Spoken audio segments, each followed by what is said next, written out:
The Legends of Adtech, the show where we uncover the stories behind the people powering the industry. I'm Julia Linehan, founder and CEO of The Digital Voice, and today I'm joined by one of Adtech's greats, a man who's built teams from New York to London and back again, always leading with partnership and purpose. James Macdonald is co-founder and CRO at Limelight Inc., where he helps agencies, publishers and ad networks unlock programmatic potential with simplicity and human support at the very core. From his Fleet Street beginnings to pioneering the early days of mobile at Unanimous, leading international growth at O2 and Adphonic, and launching Limelight's global SaaS platform, James has built his career on people, on innovation, and spotting opportunities wherever he goes. Honestly, he's proof that in ad tech, relationships really are everything. So, James, welcome to Legends of Adtech. Hey, hi Julia. Pleasure to be here. Thank you very much. I'm most impressed with being called a great. I'm not sure that's true, but I'll take it. Hey. I'm going to set you a challenge first. You've got to, in 60 seconds or less, tell us about who James Macdonald is and how he got where he is today. Wow. Okay. Gosh. Well, 60 seconds. I'll be really abridged in that case. Um, so how did I get to where I am today? Well, I think, a lot of people would love to be able to say it's all planned and it's all strategy and all of that. But the truth is, we stumble like blind bulls in a china shop into the next opportunity. I think really persistence is a really key thing, and curiosity, right? So if you always understand that there's something more to learn and something more to grasp and something more to address, I've been lucky enough to live through a period of time that's probably like no other. We'll look back in 50 years and say this was the fastest moving change in human operation from communications, from print all the way through to where we are right now with the internet at such a level and AI, right, and everything in between.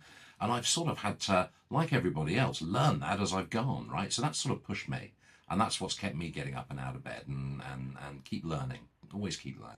Do you know what? It's been a hell of a ride. It's always so interesting. And I think then what we'll do, let's pedal back, turn back the clock and think about when you started out at the Daily Express. And I imagine, well, I sort of know. I know you've got stories, but which ones are there any you can share? There's loads. I mean, there is loads. I mean, I was really young. My background is I'm a sales guy, right? So I was working in magazines and I got a job at the Daily Express, and it was smile and dial. It was really amazing. This was early 80s, I guess, and 200 people on the sales floor, all extremely well dressed. It was greed is good, Gordon Gecko type clothing. It was all about Porsches and that sort of stuff.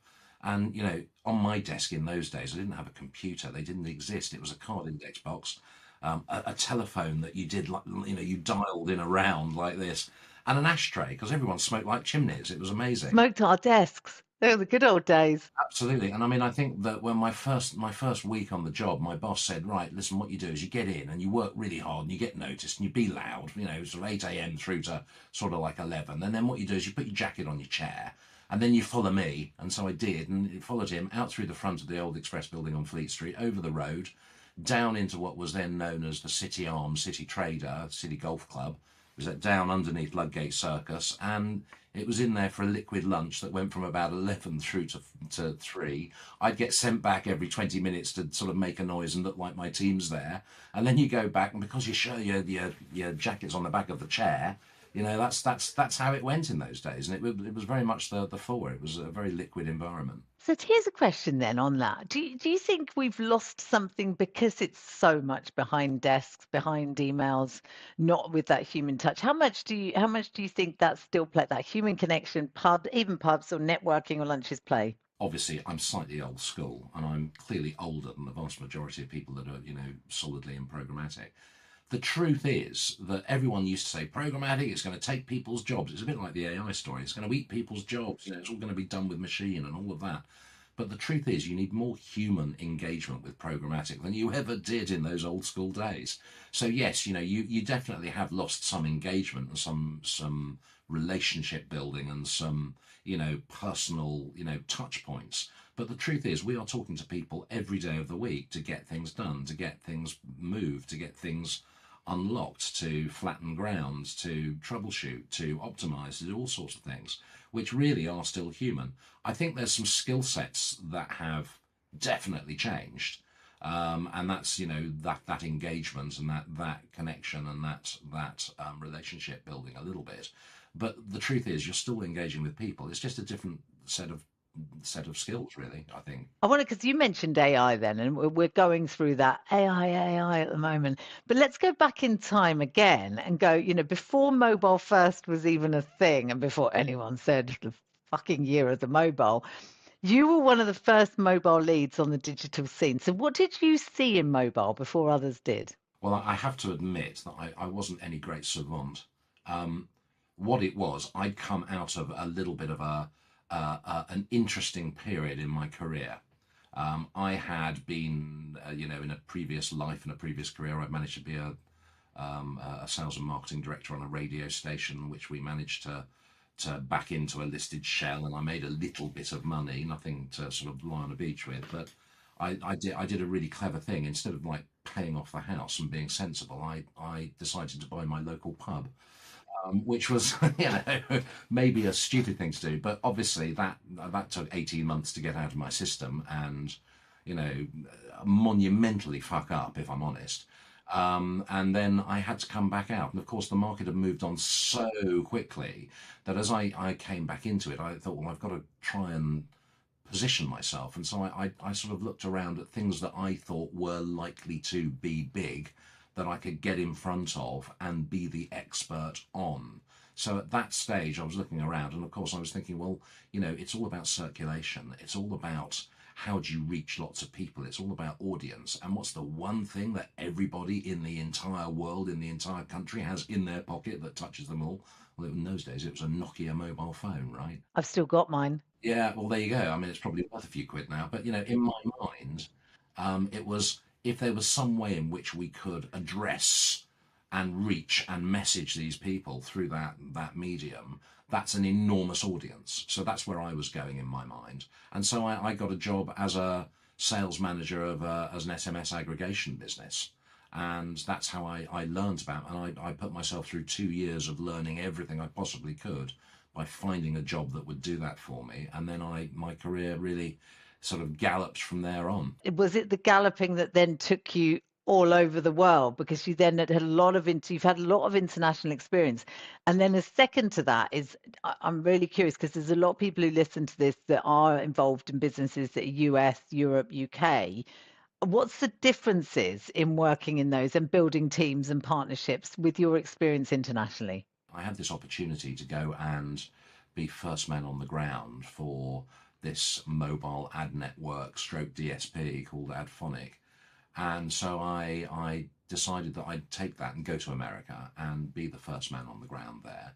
And that experience of being a man in a pinstripe suit with an accent that's clearly English in an environment like New York, and San Francisco and LA and Miami and all of those key hubs, and Chicago, being in and around all of those mobile and those technology first environments was a real learning curve. And yes, there are fundamental differences. I mean, obviously for mobile, even today, it's probably the largest market, I guess, in terms of spend. I think just the fact that America has such enormous regional budgets, you can get an Isuzu car dealership in southeast Miami that will run a $5-6 million monthly advertising spend, right? And it's a regional, for them it's a regional campaign. This is very much a national play here in the UK. So the scale of it was really quite awe-inspiring. But also they're very clarifying that the Americans, God bless them, they're very direct, they're very straightforward. They do think in very similar ways, but they're not maybe quite as there's a very different culture in the UK media market and programmatic market to what's actually happening day to day in the States versus what's happening in India, which is another big environment I've spent time in, and also obviously the Middle East, and now more aggressively you're seeing lots coming out of Europe and LATAM, and obviously the Far East as well. So there are different cultures, there are different ways of doing it. I think really my approach has always been to try and understand, partnership's all about mutuality, right? So instead of trying to sell stuff, try and understand what people need and want, And if you're in a situation where what you have can help them deliver that, well, then you're halfway there, right? So you came back to the UK, and that sort of timed with when you decided to really launch your own company and companies. Was it UK's where I'm going to do it, or was it I'm just ready to do it? Was it family? What was it? Far more mundane than that, Julia. I'd love to say it was all strategy, but no, I came back from the States and I was at a certain age. By then I was in my mid 40s, and although I was still young and beautiful, obviously, I came back to the UK with an enormous amount of experience, needing a job. But of course, there are younger, fitter, better looking, less fat, quicker, more organised kids that are getting the jobs that I want, right? And so, very quickly, instead of just bashing my head against a brick wall trying to get a senior position somewhere, I thought, well, I'll make my own. I'll have to. Let's stop doing that. Let's not waste time. You've got a great deal of connection. You can make this happen.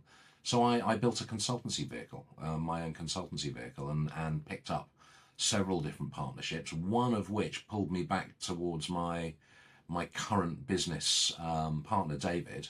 And together at that time, the work we were doing in consultancy together really opened our eyes to the fact that we definitely wanted to launch our own play. We had some very clear ideas of what we felt was wrong at that time in the programmatic space and what we could do to maybe solve that, or maybe to soften some of those challenges. And that was the seed kernel of Limelight. That was about 7, 8 years ago, I guess. And I always think that people, when they're setting up companies, don't set it up on what you want to do. Set it up on what the challenge exists out there that you're going to address. Was that where you and David, you mentioned there that you talked and when we can see it, we can see a challenge, we're going to solve it. What was that challenge that Limelight Inc. addresses? So we had, after several adventures, we were working on a short-term contract with a large Finnish video sales and advertising business based in Helsinki, and we split our activity between the two of us. I'm obviously very much biz dev. I'm all about supply and demand and relationships and engagement, and David's very much more about technical and platforms and optimization and operations and delivery, given his background coming out of being the COO at Rocket Fuel. And so we teamed up to make companies like that fly, but we very quickly realized that we didn't have any equity in that. We're hired guns. And so we started thinking about, we'd like to set up our own network, our own business. And so we started looking around for a platform that we could rent, borrow, steal, hijack, squat to really drive our own business. We didn't at that stage really want to build anything for our own because clearly it's a cash flow thing. There's lots of money involved in doing that, and so we really sort of hunted around the market and did a sort of beauty pageant of all the usual suspects that were out there. But at that time, there was nothing that we saw that was really truly holistic, in a whole, right? And this was one of the challenges that David and I saw in the market: is if you are somebody looking to break into this market and looking to have really scalable and really powerful technology at your fingertips that is really all about supporting you rather than feeding itself, there was a real gap in the market. So this is what I find really interesting. And you said there, technology doesn't stand still, but that's interestingly, humans are probably the one thing that we change, we get older, more wiser, but we don't, we're the consistent. So I wonder how you maintain though that strong human element within such a tech focused software business. And I know you put the customers attention and give them the human touch. But is there more to it than that? Is there more human involved in a technology process? The truth is that technology at any level really can be extremely clarifying and it can be extremely powerful, but ultimately it is a tool. It is a tool to deliver a human targeted outcome, right? Now, you could argue that with AI that there are AI targeted outcomes, but actually someone somewhere has to be making a decision about where you want that to take you, right? And that's the same with technology. So you're right, it does develop very quickly, and it's really developed based on human use case or campaign level use case or market led use case. But ultimately, it has to. You talk about how does the human element fit in. We specialize in delivering tools that give you as the human the control over the most advanced technology in the market and how you can then harness it to do your will and to do your in the most efficient manner, right? And that's really, I think, what we mean by, technology with a heartbeat.